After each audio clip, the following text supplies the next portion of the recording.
Hello friends, welcome to study classes. दोस्तों, आज हम करने वाले हैं क्लास 12 फिजिक्स चैप्टर 1 का न्यूमेरिकल क्वेश्चन का पार्ट 2। इसके पहले वाले वीडियो में 1 से लेकर 3 तक क्वेश्चन और इन सभी क्वेश्चन में उपयोग होने वाले फॉर्मूला को बताए हैं, तो उस वीडियो को जाकर देखिए जिसका लिंक डिस्क्रिप्शन में है। तो आज हम स्टार्ट करेंगे क्वेश्चन नंबर 4 से। क्वेश्चन नंबर 4 है, किसी वस्तु का वैद्युत आवेश क्वांटमीकृत है, इस प्रकथन से क्या तात्पर्य है। और इसी का बी है, स्थूल अथवा बड़े पैमाने पर वैद्युत आवेश से व्यवहार करते समय हम वैद्युत आवेश के क्वांटमीकरण की उपेक्षा कैसे कर सकते हैं। तो इसका एन का आंसर है, आवेश का क्वांटमीकृत होने का अर्थ है कि किसी वस्तु पर आवेश इलेक्ट्रॉन अथवा प्रोटॉन के आवेश यानी कि कुल आवेश सतत रूप से नहीं बदलता है। वह आवेश बंडल के रूप में पृथक रूप से परिवर्तन होता है। और गणितीय रूप में यह आवेश को Q बराबर प्लस माइनस एन के रूप में प्रदर्शित किया जा सकता है, जहां Q आवेश, N पूर्णांक और E इलेक्ट्रॉन है। ठीक है, अब देखिए इसी का बी क्वेश्चन है, बी नंबर, स्थूल सतह पर आवेश की मात्रा अधिक होती है, इसलिए उसका क्वांटमीकरण करते हैं। ठीक है, और क्वेश्चन नंबर 5 है, जब कांच की छड़ को रेशम के टुकड़े से रगड़ते हैं तो दोनों पर आवेश आ जाता है। इस प्रकार की परिघटना की वस्तुओं के अन्य युग में भी परीक्षण किया जाता है, तो स्पष्ट करें कि यह परीक्षण नियम से किस प्रकार सामंजस्य है। ठीक है, तो देखिए इसका आंसर है, जब एक कांच की छड़ को रेशम के टुकड़े से रगड़ी जाती है तो कांच की छड़ के कुछ इलेक्ट्रॉन रेशम के टुकड़े पर स्थानांतरित हो जाता है, जिससे कांच की छड़ घनावेशित तथा रेशम की टुकड़ा ऋणावेशित हो जाता है और दोनों बराबर तथा विपरीत आवेश उत्पन्न करते हैं। ठीक है, तो चलिए चलते हैं 6 नंबर क्वेश्चन की ओर। 6 नंबर क्वेश्चन है, 4 बिंदु आवेश QA बराबर 2 माइक्रोकूलम, QB बराबर -5 माइक्रोकूलम, QC बराबर 2 माइक्रोकूलम तथा QD बराबर -5 माइक्रोकूलम 10 सेंटीमीटर भुजा के किसी वर्ग ABCD के शीर्षों पर उपस्थित है। वर्गों के केंद्र O पर रखे 1 माइक्रोकूलम आवेश पर कितना बल होगा। तो देखिए यहाँ 10 सेंटीमीटर भुजा का एक वर्ग है, जिसके चारों शीर्षों पर 4 आवेश QA, QB, QC और QD है। ठीक है, और यह वर्ग ABCD है। ठीक है, A, B, C और D। ठीक है, अब देखिए उपस्थित है, वर्गों के केंद्र O पर रखे 1 माइक्रोकूलम आवेश पर कितना बल है। तो इसके वर्ग के केंद्र पर 1 माइक्रोकूलम आवेश है, जिस पर हमें बल को ज्ञात करना है। ठीक है, तो देखिए क्या क्या दिया है, QA बराबर दिया है 2 माइक्रोकूलम और QB बराबर -5 माइक्रोकूलम और QC बराबर भी 2 माइक्रोकूलम, QD बराबर -5 माइक्रोकूलम। तो यहाँ देखिए QA और QC सेम है और QB और QD सेम है।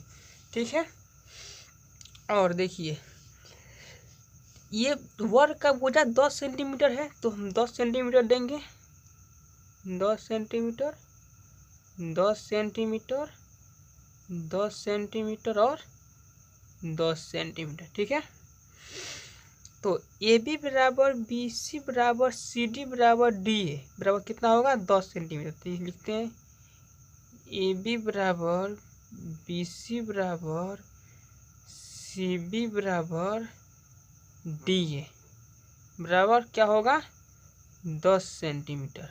ओके, जिसको हम मीटर में चेंज करेंगे तो 10 × 10⁻⁻2 मीटर होगा। हो गया। अब देखिए वर्ग का विकर्ण क्या है, तो वर्ग का विकर्ण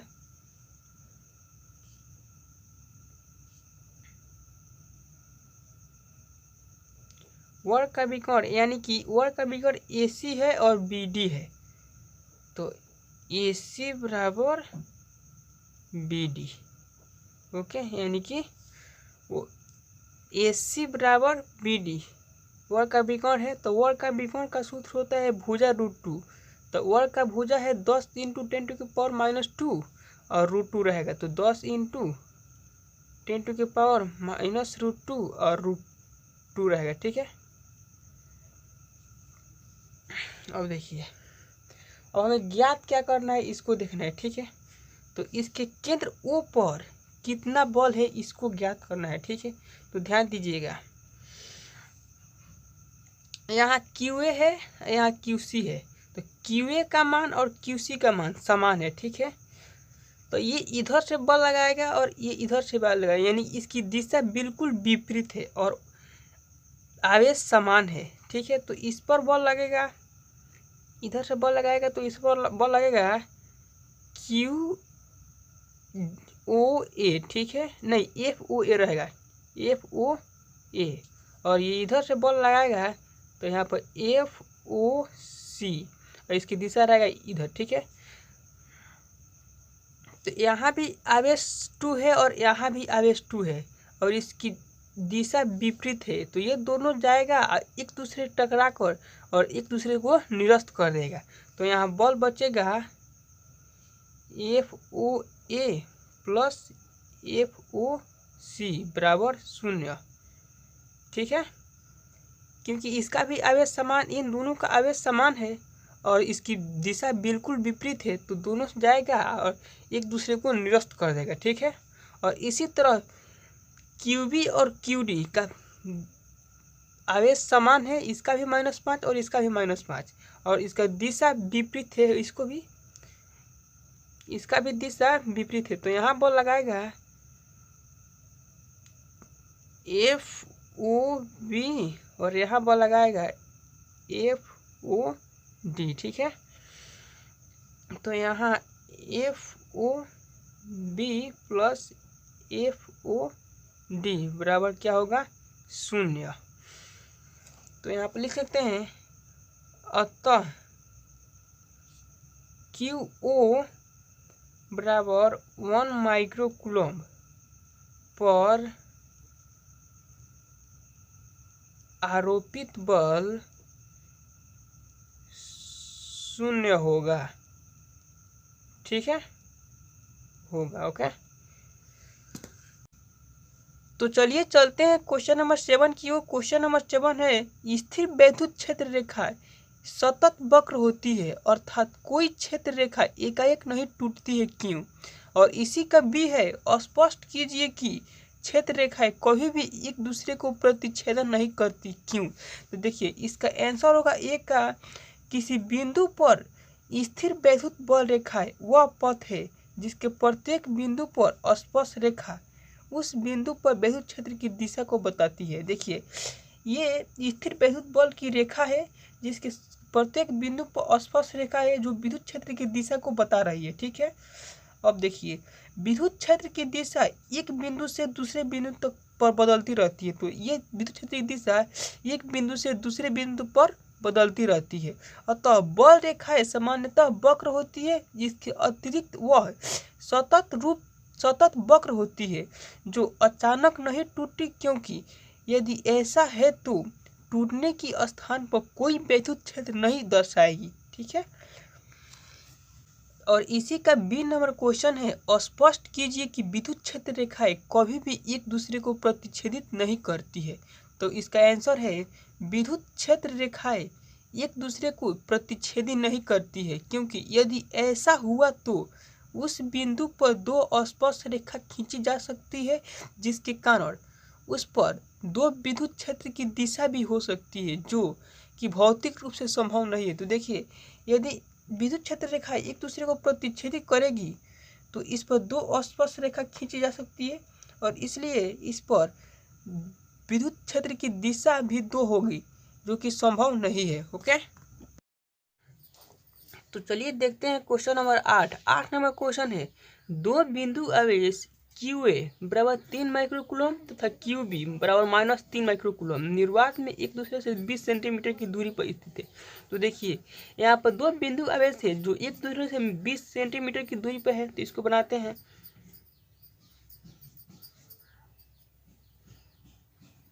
एक दूसरे से 20 सेंटीमीटर की दूरी पर स्थित है। यहाँ पर क्यू ए है और यहाँ पर क्यू बी है और यहाँ से यहाँ तक की दूरी 20 सेंटीमीटर है। ठीक है,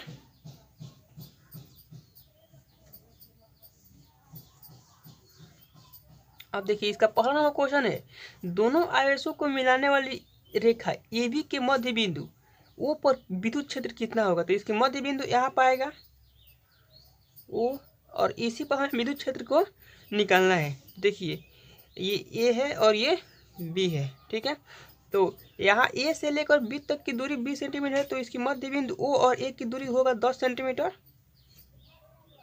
और बी और इसके मध्य बिंदु ओ की दूरी होगा भी 10 सेंटीमीटर। ठीक है, अब देखते हैं क्या क्या दिया है। देखिए क्यू बराबर कितना दिया है 3 माइक्रोकूलम, जिसको हम कूलम में चेंज करेंगे तो होगा 3 × 10⁻⁻6 कूलम। और क्यू बी बराबर कितना दिया है -3 माइक्रोकूलम, जिसको हम कूलम में चेंज करेंगे तो -3 × 10⁻6 कूलम आएगा। अब देखिए यहाँ पर ए से लेकर बी की दूरी है 20 सेंटीमीटर, तो इसके मध्य बिंदु ओ और ए की दूरी होगा 10 सेंटीमीटर और ओ और बी की दूरी होगा 10 सेंटीमीटर। यदि हम ए और ओ को R1 और ओ बी को R2 माने तो R1 का मान 10 सेंटीमीटर होगा और R2 का मान 10 सेंटीमीटर होगा। तो मानते हैं, माना कि ए ओ बराबर R1 और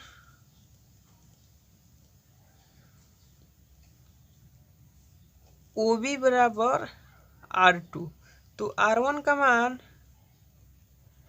10 सेंटीमीटर होगा, जिसे हम मीटर में चेंज करेंगे तो 0.10 मीटर आएगा और R2 का मान भी 10 सेंटीमीटर है, इसे हम मीटर में चेंज करेंगे तो 0.10 मीटर आएगा। ठीक है, अब देखिए हमें ज्ञात क्या करना है। दोनों आवेशों को मिलाने वाली ये भी रेखा के मध्य बिंदु ओ पर विद्युत क्षेत्र की तीव्रता को ज्ञात करना है। ठीक है, तो सबसे पहले हम ए और ओ के बीच की विद्युत क्षेत्र की तीव्रता ज्ञात करेंगे और ओ और बी के बीच की विद्युत क्षेत्र की तीव्रता को ज्ञात करेंगे। तो ज्ञात करते हैं ओ और ए के बीच की विद्युत क्षेत्र की तीव्रता, तो इसमें हम R1 का प्रयोग करेंगे। ठीक है, तो हम सूत्र लगाएंगे, विद्युत क्षेत्र का सूत्र होता है E बराबर KQ बट्टा R²। ठीक है, सूत्र से तो हम यहाँ पर ए और ओ के बीच की विद्युत क्षेत्र की तीव्रता ज्ञात करेंगे तो हम R1 का प्रयोग करेंगे, तो इसलिए हम यहाँ पर E1 लिखेंगे।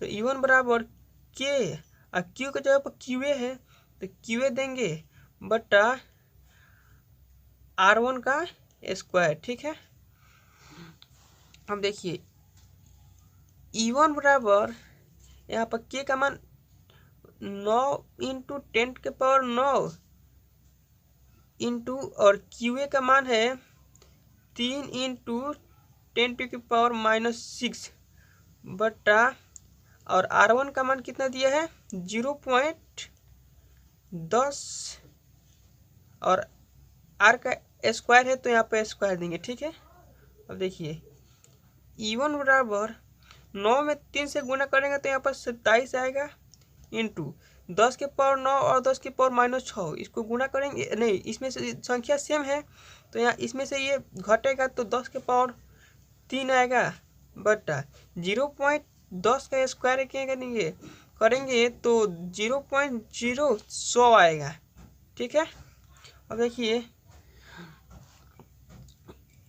E1 बराबर ये जैसा है वैसा रह लेते हैं 27 × 10⁻³ बट्टा इसमें से दशमलव को 2 अंक इधर ले जाएंगे तो यहाँ पर 1.0 आएगा, और दशमलव को 2 अंक भगाए हैं तो यहाँ पर 10 के पावर -2 आएगा। ठीक है, अब देखिए E1 बराबर 27 इंटू 10⁻³ और ये 10 के पावर 2 ऊपर जाएगा तो यहाँ पर 10 के पावर 2 आएगा, और बटा में बचेगा ये 1.0, तो ये 0 बचेगा। ठीक है, तो बटा में 1 का कोई वैल्यू नहीं होता है तो इसको हम छोड़ देंगे। अब देखिए E1 बराबर 27 जैसा वैसा रहेगा इंटू 10 के पावर 3 और 10 के पावर 2 दोनों जोड़ेगा तो 10 के पावर 5 आएगा। ठीक है, अब देखिए ये मान हो गया हमारा E1 का, और विद्युत क्षेत्र के मात्रक होता है न्यूटन प्रति कूलम, तो न्यूटन प्रति कूलम देंगे।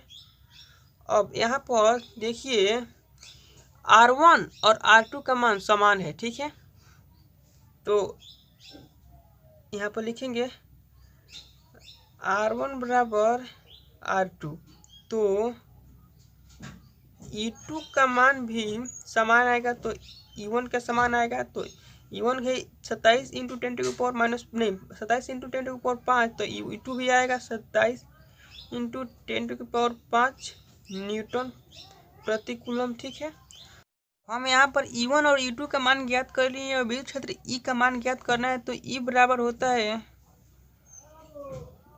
E1 plus E2। ठीक है, तो E बराबर E1 का मान 27 इंटू 10⁻5 प्लस 27 इंटू 10⁻5। ठीक है, अब E बराबर ये 27 जुटेगा तो यहाँ पर 54 आएगा इंटू 10⁻5। ठीक है, इंटू E बराबर यहाँ 54 है, तो अगर बीच में दशमलव देंगे तो 5.4 आएगा, इसके बदला में यहाँ पर 10 के पावर 6 आ जाएगा। ठीक है, और इसका मात्रक होता है न्यूटन प्रति कूलम। यही मेरा आंसर होगा। ठीक है, देखिए इसी क्वेश्चन का 2 नंबर क्वेश्चन है, यदि 1.5 इंटू 10⁻⁹ कूलम परिमाण का कोई ऋणात्मक परीक्षण आवेश इस बिंदु पर रखा जाता है तो वह परीक्षण आवेश कितना बल अनुभव करेगा। तो देखिए यहाँ पर आवेश दिया यानी Q दिया है 1.5 इंटू 10⁻⁹ कूलम, और हमें यह परीक्षण आवेश कितना बल यानी हमें F को ज्ञात करना है। ठीक है, तो F का सूत्र होता है QE। ठीक है, अब F बराबर Q का मान दिया 1.5 इंटू 10⁻⁹ कूलम, यहाँ पर -9 कूलम रहेगा। ठीक है, इंटू E, यही का मान यहाँ पर निकाले हैं 5.4 इंटू 10⁻6, तो 5.4 इंटू 10⁻6 निकाले हैं। अब देखिए 1.5 में 4.5 से गुना करेंगे तो 8.1 आएगा, इंटू 10 के पावर -9 और 10 के पावर 6, इसमें से घटेगा तो 10 के पावर -3 आएगा। ठीक है, तो यही मेरा आंसर होगा, और इसका मात्रक होता है न्यूटन, तो न्यूटन देंगे और यही मेरा आंसर आएगा। ठीक है, तो चलिए चलते हैं क्वेश्चन नंबर 9 की ओर। 9 नंबर क्वेश्चन है, किसी निकाय में 2 आवेश QA बराबर 2.5 इंटू 10⁻⁻7 कूलम तथा B -2.5 इंटू 10⁻⁻7 कूलम क्रमशः 2 बिंदुओं A 0,0, -5 सेंटीमीटर -15 सेंटीमीटर तथा B 0,0 प्लस 15 सेंटीमीटर पर उपस्थित है, तो निकाय का कुल आवेश तथा विद्युत द्विध्रुव क्या है, इसको हमें ज्ञात करना है। तो देखिए यहाँ जो बिंदु दिया है उसमें 3 अक्ष है। ठीक है, X अक्ष, Y अक्ष और Z अक्ष। तो X अक्ष और Y अक्ष का मान 0 है, परंतु Z अक्ष का मान 15 है, -15 है और +15 है। तो यहाँ पर हम Z अक्ष का मान देते हैं 0,0, +15, इसके विपरीत ये होगा 0,0, -15। ठीक है, और इसके मूल बिंदु से ऊपर की दूरी 15 सेंटीमीटर होगा, क्योंकि यहाँ +15 है, और नीचे की दूरी भी 15 सेंटीमीटर ही होगा। तो पूरी AB की दूरी होगा हमारा 30 सेंटीमीटर, जिसे हम मीटर में चेंज करेंगे तो 30 इंटू 10⁻⁻2 मीटर आएगा, अब देखिए ए बी बराबर 2L माने हैं। देखिए विद्युत द्विध्रुव आघूर्ण के मान से यदि दो आवेश समान हो और एक धनात्मक हो और एक ऋणात्मक हो तो उसकी दूरी विद्युत द्विध्रुव आघूर्ण के मान से 2L होता है। ठीक है, तो 2L बराबर 30 × 10⁻² मीटर होगा। और पहला आवेश क्या दिया है 2.5 × 10⁻7। देखिए 2.5 × 10⁻7 और दूसरा आवेश दिया है 2.5 × 10⁻7 माइनस में दिया है -2.5 × 10⁻7 तो -2.5 × 10⁻7। ठीक है, अब देखिए हमें ज्ञात क्या करना है निकाय का कुल आवेश तथा विद्युत द्विध्रुव क्या है। तो आवेश ज्ञात करना है यानी Q और विद्युत द्विध्रुव यानी P ज्ञात करना है। तो Q ज्ञात किए हैं तो Q बराबर होता है Q बराबर QA प्लस QB। अब QA का मान होता है 2.5 × 10⁻7 और प्लस और QB का मान है -2.5 × 10⁻7। ठीक है, अब देखिए Q बराबर 2.5 × 10⁻7 और प्लस माइनस माइनस हो जाएगा तो 2.5 × 10⁻7 और इसमें से ये घटेगा तो 0 आ जाएगा आंसर। तो देखिए इसी क्वेश्चन का 2 नंबर क्वेश्चन है विद्युत द्विध्रुव। ठीक है, यानी P ज्ञात करना है। तो P बराबर सूत्र होता है Q2L। ठीक है, तो Q दो आवेश है तो दोनों आवेशों में से कोई एक आवेश को रखेंगे तो देखिए 2.5 × 10⁻7 और 2L का मान देखिए यहाँ पर है 30 × 10⁻²। तो दिए हैं 30 × 10⁻²। ओके, और P बराबर 2.5 और 30 में गुणा करेंगे तो 75.0 आएगा इंटू 10⁻7 और 10⁻²। ये दोनों संख्या सेम है तो दोनों जोड़ेगा तो 10⁻9 आया है। और देखिए इस दशमलव को इधर ले जाएंगे तो 7.5 होगा और दशमलव को इधर ले जाएंगे जिसके बदले में 10⁻9 से 10⁻8 हो जाएगा। ठीक है, और ये किलोमीटर में है, इसका मात्रा यही मेरा आंसर होगा। ठीक है, तो चलिए चलते हैं क्वेश्चन नंबर 10 की ओर। 10 नंबर क्वेश्चन है 4 × 10⁻9 सेंटीमीटर द्विध्रुव आघूर्ण का कोई विद्युत द्विध्रुव 5 × 10⁴ न्यूटन प्रति कूलम परिमाण के किसी समान विद्युत क्षेत्र की दिशा में 30 डिग्री पर संरेखी है। द्विध्रुव पर कार्यरत बल आघूर्ण का परिमाण परिकलित करे। ठीक है, तो देखिए यहाँ पर दिया है 4 × 10⁻9 सेंटीमीटर द्विध्रुव आघूर्ण यानी P दिया है 4 × 10⁻9 सेंटीमीटर। ठीक है, बल आघूर्ण का कोई विद्युत द्विध्रुव 5 × 10⁴ न्यूटन प्रति कूलम परिमाण के एक समान विद्युत क्षेत्र यानी E दिया है 5 × 10⁴ न्यूटन प्रति कूलम। ठीक है, परिमाण के एक समान विद्युत क्षेत्र की दिशा से 30 डिग्री पर संरेखित है यानी थीटा दिया है 30 डिग्री। ठीक है, द्विध्रुवों पर कार्यरत बल आघूर्ण का परिमाण ज्ञात करें यानी ये सब दिया है और हमें ज्ञात करना है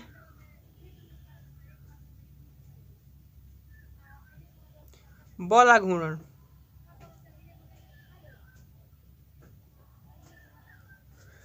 यानी कि टाउ ज्ञात करना है, इसे टाउ बोलते हैं। तो टाउ बराबर सूत्र होता है P sin थीटा। तो टाउ P का मान दिया है 4 × 10⁻9 इंटू और E का मान दिया है 5 × 10⁴ और साइन थीटा